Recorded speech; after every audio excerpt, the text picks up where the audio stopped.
कहवा ले आवले पियरिया पियरिया लागल झालर हो ललना कहवा ले आवे सेनरौटा भरल सिंदूर हो ललना कहवा ले आवला सनरौटा भरल सिंदूर हो।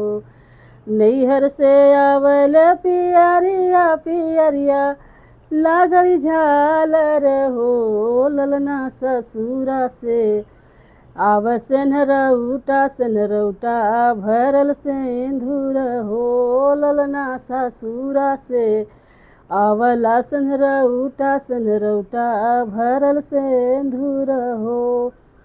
के हो भेजावला पियरिया पियरिया लागल झालर हो ललना के हो भेजाव सेनरौटा भरल सिंदूर हो।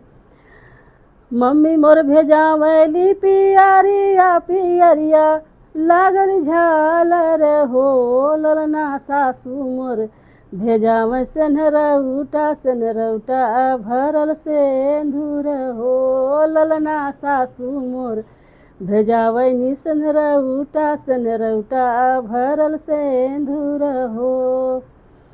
के होलियावला पियरिया पियरिया लागल झालर हो ललना के हो लियाव सेनरौटा भरल सिंदूर हो।